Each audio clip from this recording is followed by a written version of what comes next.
Right, so today I want to talk about this story out of the Globe and Mail. And it's titled Global Survey Finds Majority of People Believe Capitalism Doing More Harm Than Good. And yeah, the title kind of speaks for itself.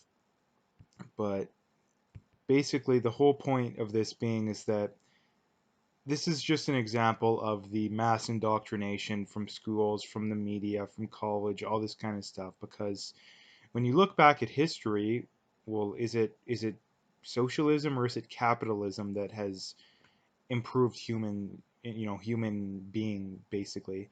Is it capitalism that invented heat and running water, or electricity and all this? Well, yeah. Was it the government? Like, name one major advance in society that the government has done that has came, I mean, other than maybe cancer research. But the amount of money pumped into that, it's if that money was pumped into the free market, I don't see anyone could argue that it wouldn't be doing just as much or more good. But the whole point being is that everything that makes life so good nowadays has been a result of capitalism, and everything that continues to improve is a result of capitalism. Heat, running water, those are obviously the most basic of basic necessities. But what about TVs? Was that a government invention? Were cell phones a government invention? And the other point being is that the left will always bring up, well, they have this anti-rich, way of thinking. But the actual way of thinking about it is the amount of money that your net worth, basically. I mean, when you're really rich, not when you're an average person. That amount of money is based off the amount of value you can provide society. Jeff Bezos is a billionaire because he came up with a system to where people can, not even have to go to the store, have something show up on their front step the next day or the next day after, and at competitive prices, and have a massive amount of variety. Not only that, you can have reviews, you can ask questions. A lot of brands don't even sell their stuff. They're Amazon only, or at least Amazon's the by far the easiest to get it. I mean, all this kind of stuff. So because he can come up with such a convenient way to shop, basically, he provides that much money. Like I said, that's the left has this idea that wealth is just arbitrarily handed out, and it's really stupid. The best saying, I believe it came from Warren Buffett or some billionaire. I don't know which one, but um, at least I don't want to say that it's this person, and it isn't, but I remember it is a billionaire.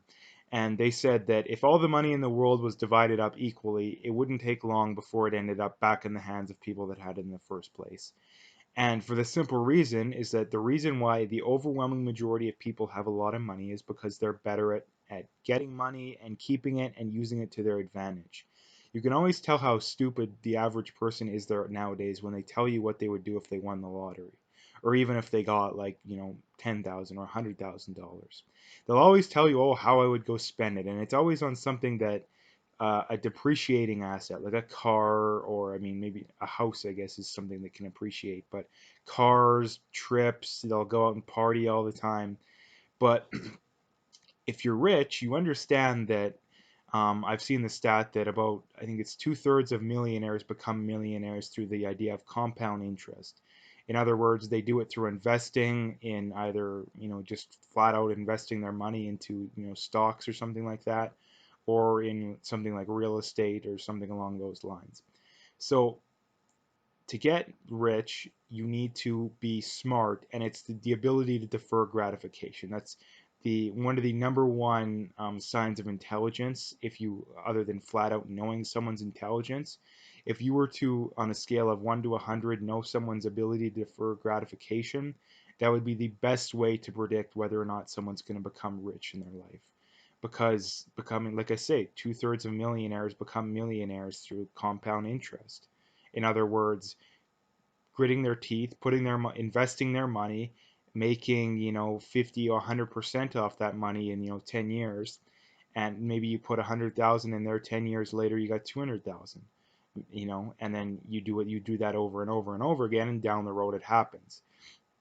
But stupid people, they'll go and they'll spend that money and it's gone. That's why, I think the number's 80% of people who win the lottery, within 10 years, it might even be sooner than that, declare bankruptcy because they don't understand how to handle money. If someone is able to handle that much money, they'd more than likely be able to get that money in some other way, whether it's opening a business, whether it's working a job and working your way up the chain, all that kind of stuff.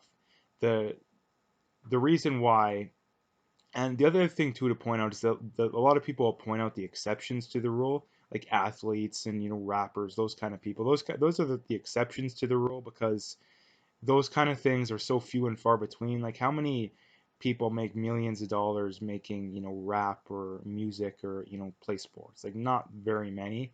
And most of them, the careers are so short that yeah, maybe they make 5, 10 million dollars, but they're uneducated. They probably have had injuries. So their job skills is less than the average person of their age. So they're going to be going and working a 50, 60 thousand dollar job just like the rest of us. I mean, they do have $1 million or $2 million to work with, but they're not any more educated. But getting back to the main point, this, like I say, the main point is that this just goes to show the amount of indoctrination going on. Capitalism, the reason why I guess is that the left, they don't even, it's hard to say because on one hand they're like, yeah, we want equality, but on the other hand it's like the only way to get the equality they want is to make everybody equally poor. It's like having a running race with 100 people and saying, well, no one can run faster than the slowest person. The problem with the slowest person is so slow that it's going to be equal suffering. That's why they always paint it off as, oh, it's equal distribution of goods and all this kind of stuff. But the problem is that to get what they really want is for the lowest person on the rung to be the same as the top person on the rung. And that's the only way to do that is to have a totalitarian, government basically, because the only way to make, for example, an average, men's league hockey player be just as good as Connor McDavid is to cripple and, in every way, shape, and form, screw Connor McDavid over. And that's what the left has to do with the people that are really smart. Now, again, they didn't earn their smarts. You don't earn your IQ, but it's the same as you can't change that. It's not as much as it's not someone's fault if they have a really low IQ. It's not someone's fault if they have a really high IQ. But they did earn it. And the other problem with the left is that they want to take from people who haven't earned it. And of course, there's some, people that, don't justly earn their wealth. Obviously, that's the case. But just because there's some people that do that doesn't mean you get to take from the majority. It's not fair and that's completely immoral and unethical. So basically, to sum it up, this just goes to show just how bad the indoctrination and the brainwashing is in public schools, universities, the mainstream media, all that kind of stuff. If you know someone who is in public schools or university, you should really have a conversation about them with this kind of stuff. And to me, like I say, it really goes to show you can tell someone's ability to think critically right off the bat if they're in, public schools or universities, if they question this kind of stuff. That's why I can immediately tell with people before I even, if they bring up the topic, whatever political topic it is, I can tell before I even say a word whether they have the ability to think critically, usually or not. Because if they have the whole I mean, you can tell just the way they go about it. If their framing is unsure about a narrative that they heard, then you can know that that they have the ability to think critically. Like I say, I know someone who's very close to me who had this. They heard something in school and they're like, hey, I kind of feel like that's hard to believe. Like, I think it was some anti-Trump BS or some crap they were talking about. I don't remember exactly what it is, but and then they were like, I feel like this. I didn't really believe them because and they said that I don't know enough on the topic to be educated, and I feel like they didn't either.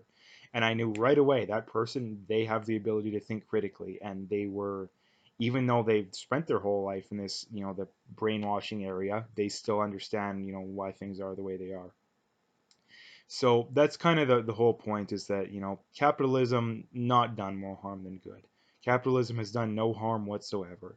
Look at all the far left socialist countries. Would you rather live there? Like, would you really rather live there? Like, That's the thing too, is that people will always say, well,